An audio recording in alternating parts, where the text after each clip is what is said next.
this is Keara again. First off, I just want to say thank you so much for everyone who took the time to watch my first video. I got so much more feedback than I could have ever imagined, and so much positivity, love, support, and encouragement. I couldn't believe it. You guys are awesome. Thank you so much for all of that. So today I wanted to go into a little bit about my history and how I got up to today, well, I guess a couple months ago for my diagnosis. So I'll just jump into it. I think I'm just going to kind of brush over it, and if anyone has any questions, feel free to ask or send me a personal message or whatever. So it was a little over a year ago. It was August 12th, 2015. I got up for work one morning. I felt really nauseous, so I thought maybe I just got up out of bed too quick. From here, I don't really remember. I guess I was staggering across my room, and ironically, my mom was up at 4:30 in the morning, and the way our house was laid out is there's a cutout in the window, or a cutout window in the kitchen, and you can see straight back through the living room, and if my door is open, you can see into my room. So she saw me kind of staggering, I guess, and she called my name. I didn't respond. So then she went up to go check on me, and she found me on the ground, passed out. So then she was like kind of talking to me and bringing me back out, and I remember kind of going in and out of it. So then we ended up at the hospital. They, boom, super quick, they hooked me up to Dilaudid. They had me on fluids and anti-nausea, and then they want to do a couple tests before they did any antibiotics and stuff like that. So then they check my appendix. Nothing's wrong with it because I had mass abdominal pain. I couldn't even sit, or couldn't sit straight, couldn't lay down, couldn't stand. I had to be in the fetal position. So they checked my appendix. Wasn't that. Thought it was cyst on my ovaries. Wasn't that. Thought it was ovarian cancer. Wasn't that.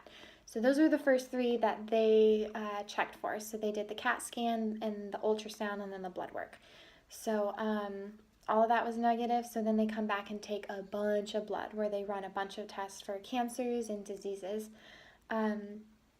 Nothing really came out positive. They thought for a while I might have had celiac disease or Crohn's disease, but that wasn't it.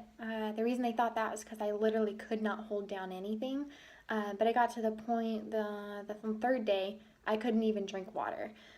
My body was just completely rejecting the water. So they had me hooked up to all kinds of things: potassium, magnesium, fluids, antibiotics. I was on Dilaudid the whole time. I was pretty doped up the whole time, so it kind of goes in and out of memory. Another fun fact with epilepsy is it affects your memory. So a lot of times, and it depends, it's different for everyone. For me, though, I have a hard time remembering things. I'll literally be in the middle of a conversation. Somebody will say, "Oh my gosh, look at the bird." And then I'm like, "Oh my gosh, that's so cool."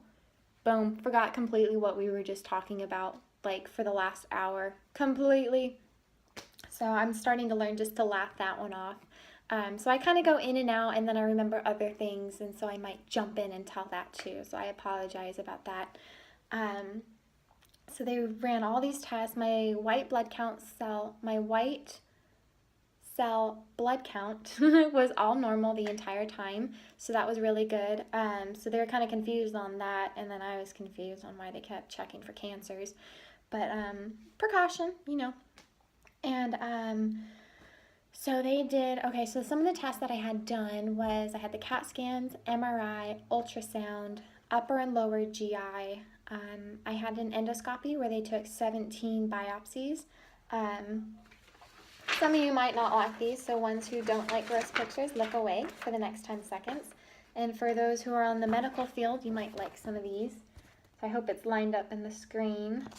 And these are all from my endoscopy. But nothing came up for them to be worried about, which is weird because I feel like that's something to be worried about. But I guess it wasn't. And then I did a colonoscopy where they took 7 more biopsies. What else? That's all I can remember right now. So after 7 days of that, they didn't find anything. So then they discharged me. I kept doing follow-ups with my primary care doctor. I was still continuing to be in and out of urgent care. No one really knew what was wrong with me. It got to the point where people just started accusing me of faking it. And personally, I liked my life before this. I genuinely loved the jobs that I had, and the career that I had going for me. Um, I was on the verge of, just totally hitting my goals in life and like making all my career dreams come true. So that's down the drain now. But there's something better to come from this. So that'll be good. So in and out of that, I went all over San Diego, seeing all kinds of specialists, just getting more tests done. Nothing came up positive. Everything was still undetermined or negative. And it's a process getting the referrals because I have to make an appointment with my primary care doctor, which that takes and I have Medi-Cal, so I'm just on Medi-Cal. So I gotta wait two weeks to get a primary care doctor appointment, which I don't even have a doctor anymore because I went through 4 of them and I refused all of them because they were terrible doctors. So it finally got to the point where they're like, well, you just have to completely transfer over to a facility. And everything they told me was BS. They said it was going to be like a month process just to transfer, and then I have to go in and then meet with the new doctor, blah, blah, blah, all this stuff. So I just said, I don't have time for that. I don't care. So they said, okay, we don't have a doctor, so you'll just work with a nurse practitioner.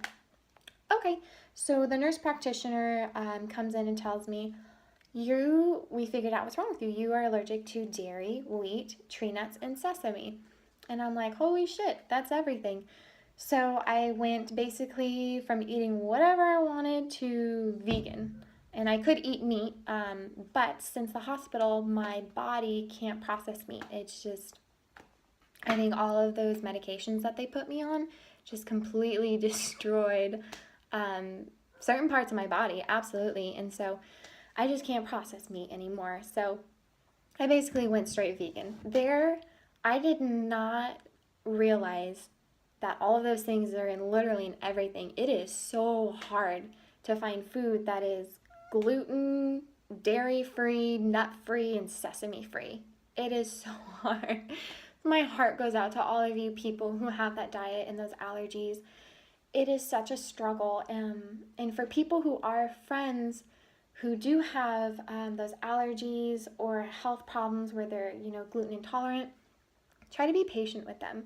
They don't like it either. I hated it. I hated being around people who ate cheese. That cheese is my shit. I eat cheese all the time.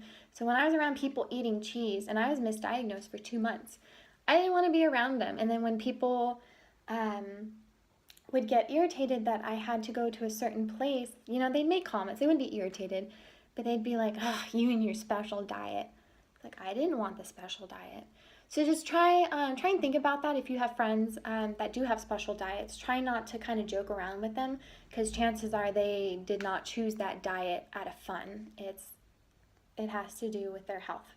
So keep that in mind. So from there, all over the place. And then eventually I did find the neurologist. And like I said in the last video, we made that deal to get tested for epilepsy if I could do the nerve damage. And we found the epilepsy. So that's kind of that. And then there's a bunch of other things that happened in between. So if anyone wants to hear more, you can absolutely reach out, and I'll tell you from what I remember.